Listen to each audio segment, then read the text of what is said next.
Eu queria agora apresentar a vocês o Marcelo Marzola, que já esteve conosco anteriormente, um querido colega que muito admiramos, e lidera a prática de transformação digital da Spencer Stuart na América Latina.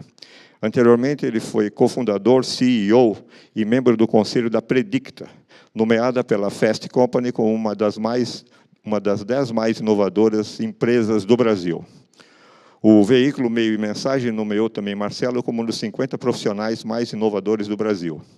E a Época Negócios o nomeou um dos melhores líderes empresariais na lista 40 abaixo de 40. Ele me confirmou agora que continua abaixo de 40. Né? Atualmente é membro de conselho de administração de diversas empresas de tecnologia, alimentos, bebida e biotecnologia. É membro também da YPO, Organização de Jovens Presidentes. Marcelo, por gentileza, eu gostaria que você subisse até aqui para nos explicar por que é tão difícil inovar. Abaixo dos 40 anos de idade, com certeza. Entre os 40 melhores líderes, não sei. Espero que ainda por ali. Bom dia. Obrigado, Pepe. Obrigado, doutor Roberto. Obrigado, Álvaro. Obrigado, Inovadei, pelo convite. É um prazer estar aqui de novo para conversar com vocês. Eu queria começar mostrando esse slide para vocês. Eu vou quebrar o protocolo aqui, porque eu sei que a gente não pode interagir muito, porque tem pessoas que estão vendo isso aqui pela internet, mas eu queria perguntar para vocês o que é que essas empresas têm em comum.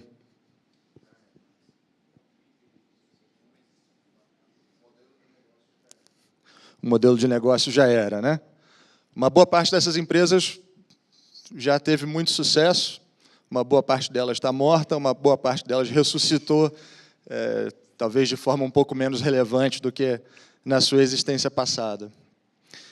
Mas eu preciso dizer que eu tenho esse estranho fascínio por estudar os mortos.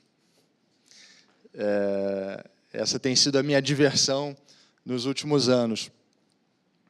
E a gente está aqui hoje para falar um pouquinho sobre isso, sobre por que é tão difícil inovar e por que essas empresas passaram por esse processo, por essa derrocada de uma forma, às vezes, tão súbita. Né? Falar um pouquinho a meu respeito, eu sou esse... Deixa eu dar um zoom aqui.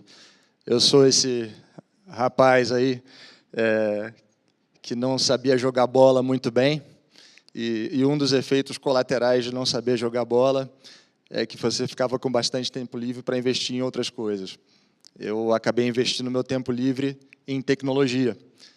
Então, desde muito moleque, gostava de pegar o computador, abrir o computador, desmontar o computador, programar.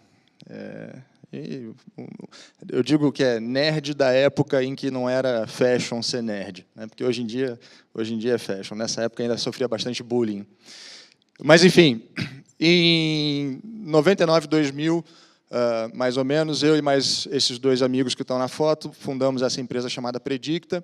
A Predicta é uma empresa que ajudou muitas empresas a fazerem o que a gente chama de transformação digital, pelo ponto de vista de marketing, de produto, pelo ponto de vista comercial. Então, nós trabalhávamos para grandes empresas, a Predicta ainda trabalha, e nessa época nós trabalhávamos para grandes empresas, ajudando essas empresas a fazer essa transformação digital, companhias aéreas, bancos, e empresas de bens de consumo. A Predicta cresceu. Depois de 11 anos, em 2011, nós vendemos a Predicta para o grupo RBS. Ela já era uma empresa com umas 120 pessoas, já tinha atingido um patamar interessante em termos de tamanho. Nós vendemos em 2011 e eu continuei como CEO da empresa até 2014. E aí, em 2014, eu decidi inovar na minha própria carreira, decidi que, depois de 14 anos comigo, a empresa merecia alguém melhor, e deixei a posição de principal executivo da Predicta. Fiquei uns 2 meses vendo Copa do Mundo e pensando no que eu ia fazer da vida, e aí fui conversar com o pessoal da Spencer Stuart, que é hoje uma das 5 principais empresas de recrutamento de executivos no mundo. A Spencer Stuart trabalha exclusivamente em posições de alta liderança, então conselhos, diretorias, presidências, ajudando empresas a buscar pessoas, a encontrar os talentos necessários para conduzir as suas missões. E eu fui conversar com a Spencer Stuart, achando que fosse encontrar através deles o meu próprio emprego, o meu próximo emprego. E aí, no meio da conversa, eles me perguntaram, falaram, você já pensou em ser headhunter? Eu falei, não. Você tem vontade de ser headhunter? Eu falei, também não. 18 entrevistas depois e muitas conversas depois, decidi me juntar à Spencer Stuart, então, e como o Pepe disse, eu cuido do que a gente chama de transformação digital. E transformação digital é justamente esse processo que eu tinha conseguido observar na época da Predicta, do ponto de vista de produto, comercial, marketing, e agora, na Spencer Stuart, estou há 2 anos observando isso do ponto de vista de talento. Então, o que é que falta nessas organizações para que elas consigam fazer esse movimento de transformação digital e se atualizarem? E por que inovar é tão difícil dentro dessas organizações? Eu queria apresentar para vocês esse grande cara. Ele se chama Clayton Christensen. Ele é, na minha opinião, um dos grandes escritores, um dos grandes pesquisadores, professores e escritores do tema de inovação. E, em 1997, ou seja, há 20 anos atrás, quase, o Clayton Christensen escreveu um livro chamado O Dilema da Inovação. E o dilema da inovação, que foi escrito em 1997, continua, para mim, sendo, talvez, um dos mais importantes livros que existem sobre o tema de inovação. Nesse livro, o Clayton Christensen cunhou um termo que a gente usa hoje bastante, que a gente fala de inovação disruptiva. A primeira pessoa a falar sobre inovação disruptiva foi o Clayton Christensen em 1997. A gente vai falar um pouco mais sobre essa diferença de inovação incremental e inovação disruptiva, mas antes de fazer isso, eu queria contar para vocês a história dessa empresa aqui, que vocês provavelmente conhecem. Eu adoro a história da Blockbuster. Especificamente uma parte da história da Blockbuster. Em 2003, mais ou menos, numa ligação dessas entre a empresa e os investidores da empresa, um dos investidores falou, poxa, tem uma empresinha aí chamada Netflix que está surgindo. O que vocês acham dessa Netflix? E aí o pessoal da Blockbuster fez o que todo mundo faz nessa circunstância. Foi estudar a Netflix. A Blockbuster, vocês lembram, era aquela cadeia enorme, com lojas enormes, onde você sempre tinha dezenas de cópias do mesmo filme, então você sempre conseguia encontrar o filme que você queria assistir lá, era uma verdadeira potência, uma empresa enorme e muito bem sucedida nessa época. O faturamento da Blockbuster em 2003, 2004 era mais ou menos 6 bilhões de dólares. A Netflix estava faturando uns 150 milhões de dólares nessa época. Ou seja, 6 bilhões, 150 milhões. Na próxima ligação com os investidores, perguntaram novamente, e aí, o que vocês acham da Netflix? E a Blockbuster deu aquela defesa tradicional de grande empresa, falando, é empresinha, pequenininha, não vai incomodar, não. Eles fazem um negócio diferente da gente. O nosso negócio é loja. A gente tem milhares de pontos de venda nos lugares mais prestigiosos. A gente tem todos os melhores pontos de locação são nossos.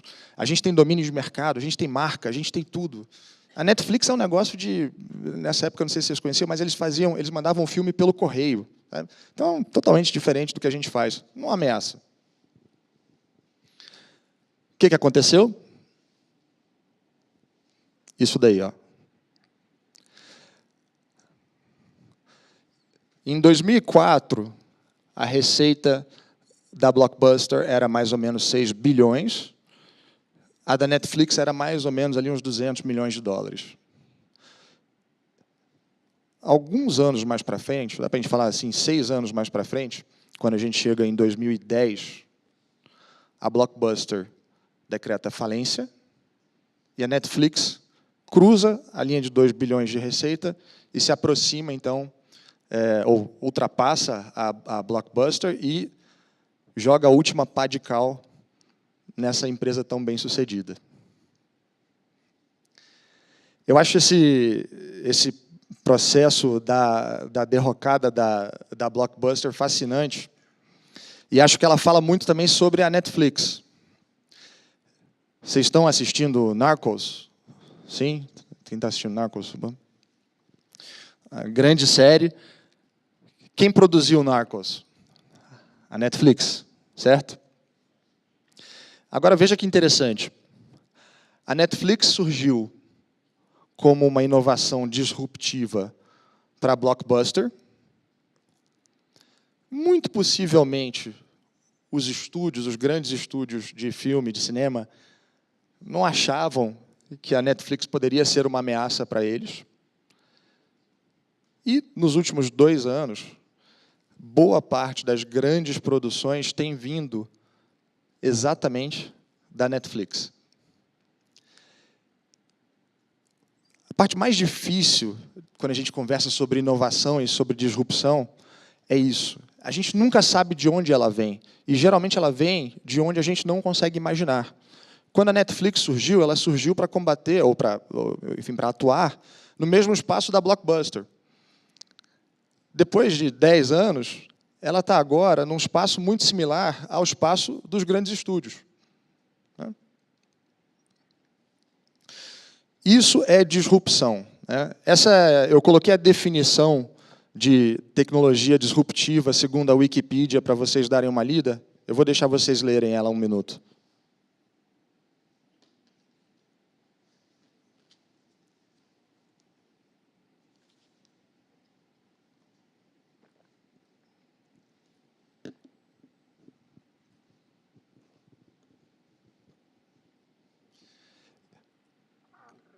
Esse é o conceito de inovação disruptiva versus inovação incremental ou evolutiva.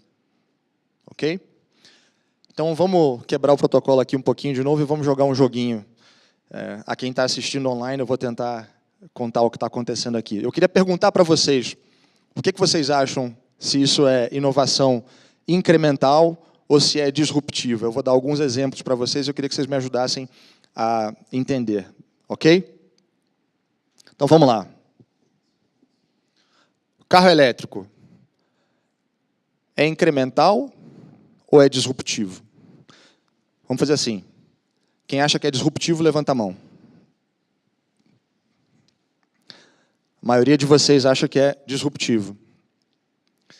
Na minha opinião, e a gente pode argumentar aqui, o carro elétrico é incremental, não é disruptivo.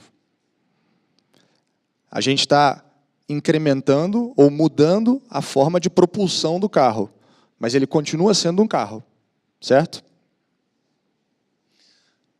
Agora, e os carros autônomos? Os carros sem motorista, que estão começando a surgir agora. Os carros autônomos são incrementais ou são disruptivos? Na minha opinião, os carros autônomos são mais disruptivos. Por que eles são disruptivos? Porque você está mudando a forma como alguma coisa se comporta. Agora, a pegadinha dessa história de incremental e disruptivo é exatamente essa. Se você for usar o carro para se transportar de um lado para o outro, o fato de você estar guiando ou você não estar guiando, talvez seja incremental, não seja disruptivo. Agora, vamos dar uma viajada aqui na história do carro autônomo. Imagina que você, de fato, tem um carro autônomo, ou seja, você não precisa mais de motorista, certo? Por que o Google está investindo tanto em tecnologia de carro autônomo? Vocês fazem ideia? O Google investe em carro autônomo porque, se você pensar, no mundo inteiro, quanto tempo as pessoas passam dentro do carro presas no trânsito? Então, se você pensar que o Google hoje ele já domina o teu momento de micro-ócio no celular, o momento de micro-ócio quando você está em casa assistindo televisão, seu filho está vendo uma coisa, você está aqui no telefone vendo outra. Eu ia falar no banheiro, mas um pouco constrangedor, mas até quando você está no banheiro, o Google está lá te acompanhando, certo? Qual que é o outro pool de audiência, de tempo livre que as pessoas têm na vida delas hoje? É o tempo que você está dentro do carro ali no trânsito. Se o carro for autônomo, você pode assistir um vídeo, você pode ler uma matéria, você pode estar online, você pode estar vendo mídia que o Google está mostrando para você, certo? Então, quando você se pergunta por que o Google investe tanto em tecnologia para carro autônomo, essa é a justificativa. Agora, vamos voltar à discussão se é incremental ou se é disruptivo. Se você vai usar o carro para sair de um lugar e ir a outro, é incremental. Do mesmo jeito. A única diferença é que você não vai estar dirigindo, certo? Agora, se o carro for autônomo, você precisa de estacionamento? Pensa bem. Você pode chegar no teu destino, sai do carro e fala, carro, anda por aí, volta para casa, faz o que quer que seja. Não quero você aqui. Preciso de estacionamento? Então, o carro autônomo, ele pode ser disruptivo para quem é dono de estacionamento. Certo? O iPhone 7. O iPhone 7 é incremental ou é disruptivo? É incremental. Né? E esse talvez seja um dos grandes problemas da Apple hoje, um dos grandes motivos pelos quais as pessoas, os analistas, olham para as ações da Apple e ficam meio cautelosos antes de fazer uma recomendação de compra hoje, é exatamente essa. A Apple vem, geração após geração, provando que ela não, aparentemente, ela não consegue mais fazer o que ela fez lá em 2007. 2007, quando ela lançou o iPhone, certo? O iPhone, quando você saiu lá do seu Motorola StarTAC para o seu iPhone, aquilo era disruptivo. O iPhone 7 versus o iPhone 6S, versus o iPhone 6, versus o iPhone 5S, versus o iPhone 5, versus o iPhone 4, não é tão disruptivo assim, né? E a Red Bull? A Red Bull é incremental ou é disruptiva? Vamos lá, quem acha que a Red Bull é disruptiva, levanta a mão. A Red Bull é disruptiva, mas ela não é disruptiva para bebida. Ela é disruptiva para mídia. Quem achava que uma marca de bebida poderia se tornar uma potência de mídia, e hoje uma boa parte da receita da Red Bull vem de mídia. E o mais engraçado é que as pessoas que concorrem com a Red Bull fazendo mídia especificamente, que não são empresas de bebida, não têm ideia de como que eles conseguem fazer isso. Tentam copiar, e não conseguem copiar. E o Waze? O Waze é incremental ou é disruptivo? Disruptivo, quem acha que é disruptivo o Waze? A maioria acha que é disruptivo. Eu concordo com vocês. Eu acho que o Waze, na forma como ele faz a captura da informação e o que ele se propõe a fazer, ele foi extremamente disruptivo para o que a gente chama de navegação via GPS. Né? Então, se a gente tem tantos bons exemplos de empresas, a gente começou falando dos mortos, né? Agora a gente acabou de falar de um monte de empresas que conseguem ser disruptivas. Se a gente tem tantos bons exemplos de empresas que conseguem ser disruptivas, por que é que a maior parte das empresas tem uma dificuldade tão grande em inovar?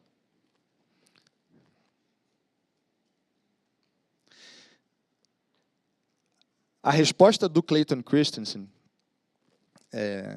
que também é a minha resposta, e daí surge o dilema, é essa daqui.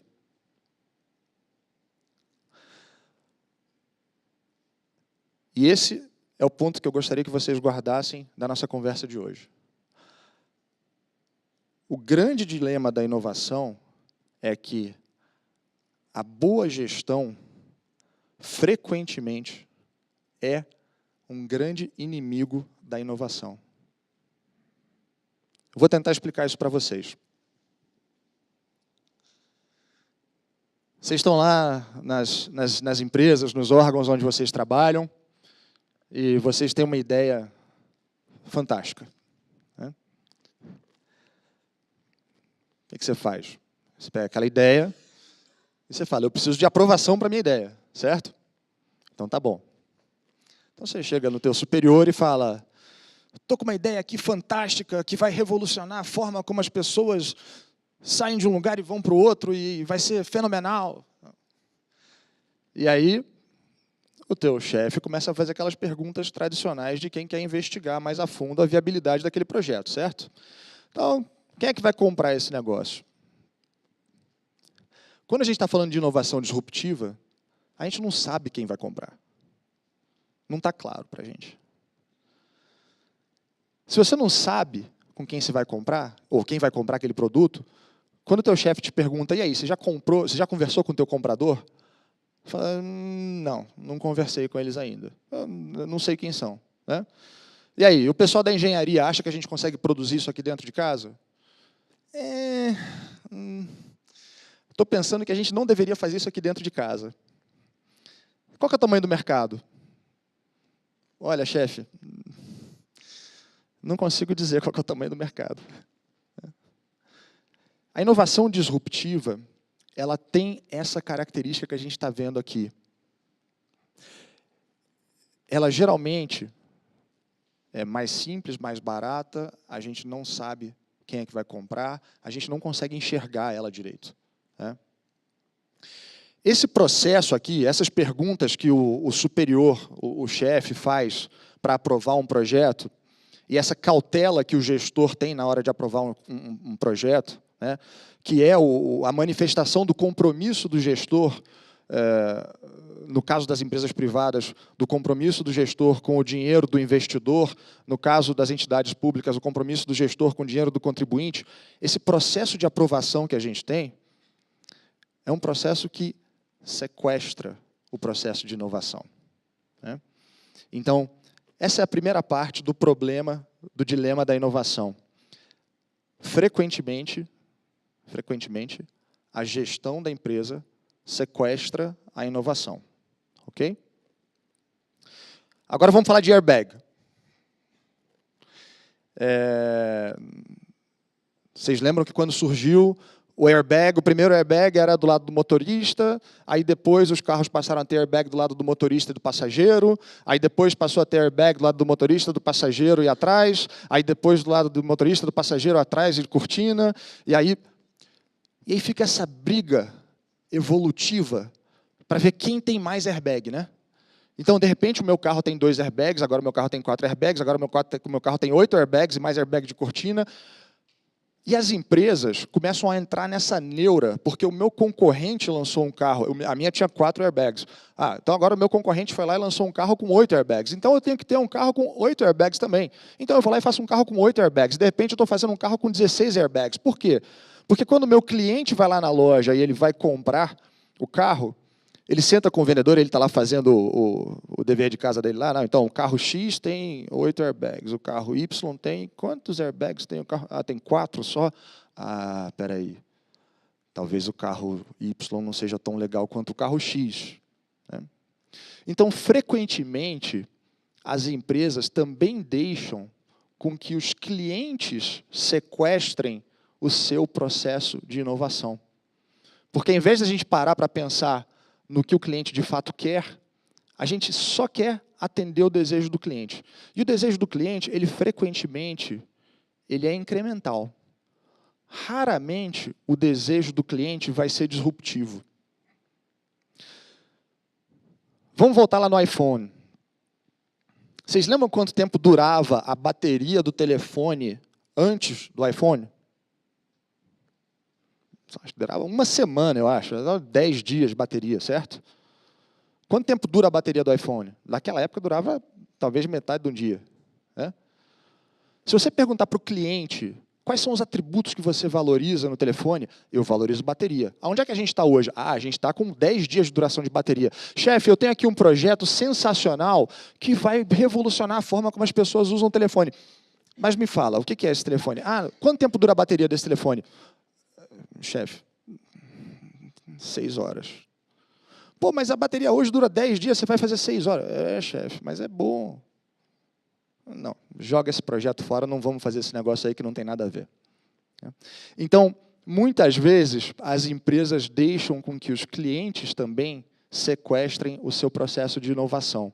E como eu estava falando antes, o que é disruptivo geralmente é mais simples, mais barato, começa em mercados que são irrelevantes e, muito frequentemente, os clientes mais valiosos não querem. O Clayton Christensen, no livro, ele usa o exemplo da indústria de HDs. Ele fala sobre HDs de computador, né? Ele fez isso em 97, então ele usa as informações, a estatística daquela época. Mas hoje mesmo dá para a gente fazer uma avaliação muito interessante dessa história aqui de HD de computador. Se vocês pensarem, nos últimos, 5 anos, teve uma mudança muito importante. O HD que a gente tinha no computador era um HD com partes móveis, né? Você tinha um disco que girava, um negócio que lia, gravava ali, magnético e tal, etc. E isso mudou para o que se chama de tecnologia de estado sólido, que é mais parecido com um pendrive, né? Quando você fez essa mudança no HD, o HD deixou de ser um HD de partes móveis, aquele disquinho, para ser um HD mais parecido com um pendrive, o que aconteceu com a capacidade de armazenamento? Ela caiu, certo? Porque a tecnologia ainda não estava lá, o negócio estava surgindo. Então, você trocou um HD de 60 GB de partes móveis por um HD de 8 GB de estado sólido. Você perguntar para o teu cliente, você está afim de sair de um HD de 60 GB para um HD de 8 GB? Você topa? O cliente vai falar, não. Pô, eu tenho 60 GB, por que você vai me tirar os 60 GB? Certo? Então, esse é o processo de sequestro. O bom gestor, vamos ver se vocês concordam comigo nessa. O bom gestor é aquele que ouve os investidores. O bom gestor é aquele que ouve os seus clientes. E se vocês concordarem com a argumentação que eu acabei de fazer, o bom gestor não consegue acompanhar o processo de inovação disruptiva, justamente por ele ser um bom gestor. Faz sentido?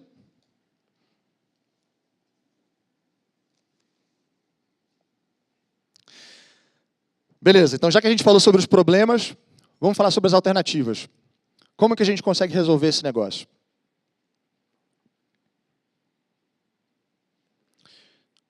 Primeiro, cabe muito pensar sobre a estrutura.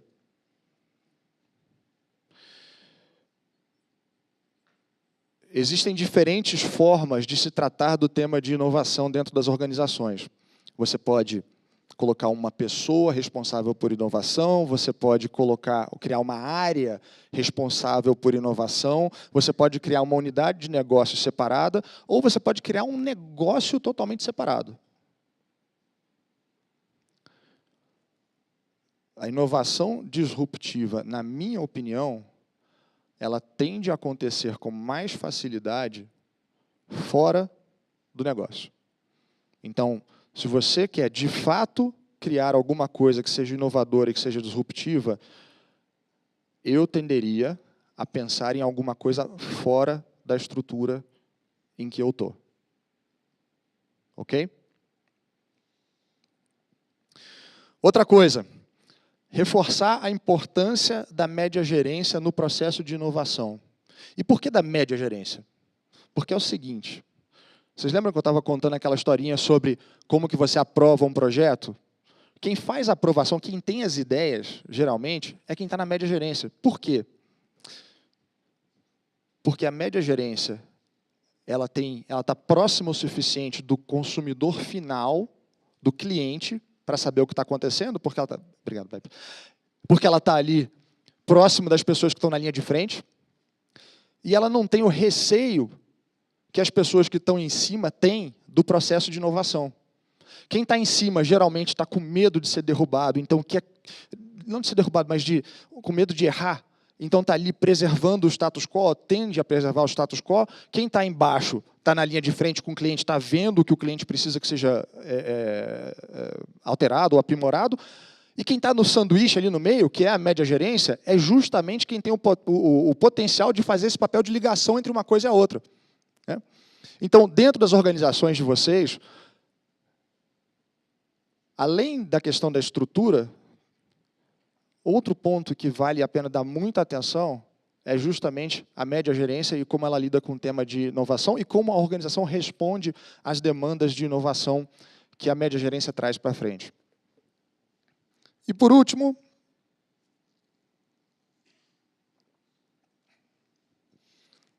redefinir o problema.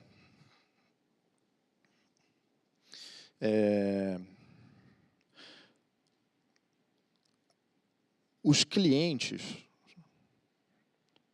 as pessoas, geralmente não são muito boas em definir os seus problemas.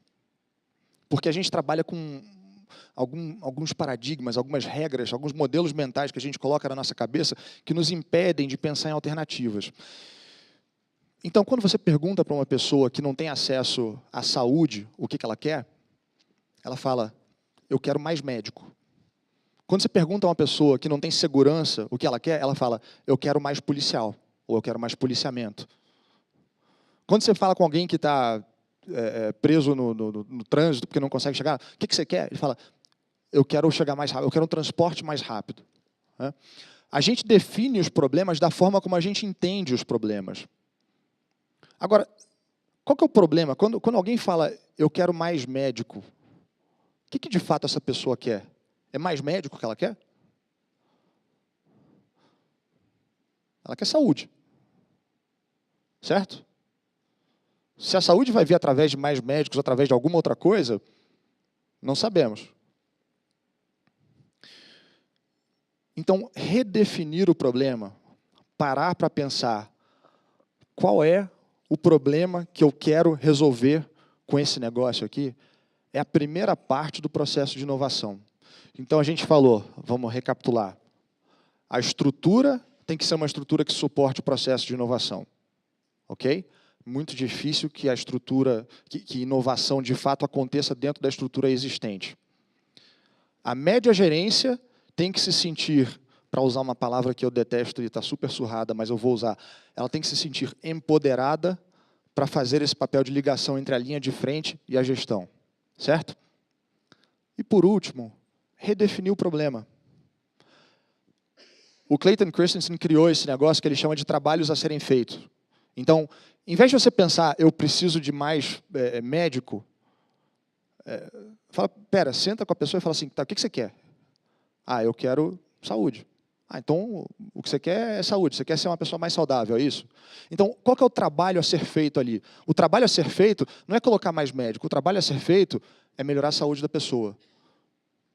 Certo? Qual que é o trabalho a ser feito? O trabalho a ser feito não é colocar mais policial, o trabalho a ser feito é aumentar a segurança. O simples fato de você redefinir a forma como você enxerga o problema faz com que você consiga abrir o leque de soluções possíveis.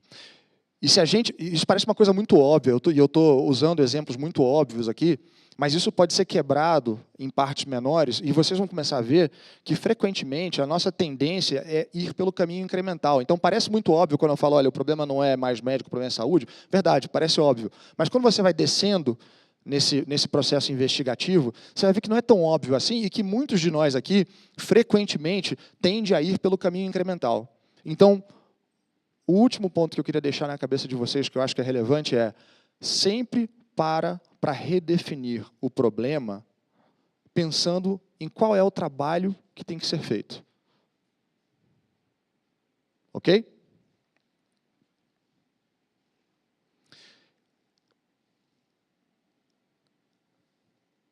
Uma vez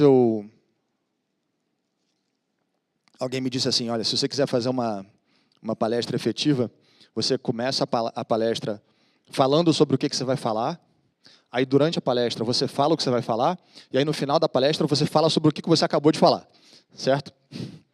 Então eu vou repetir o que eu acabei de falar, para tentar ser efetivo.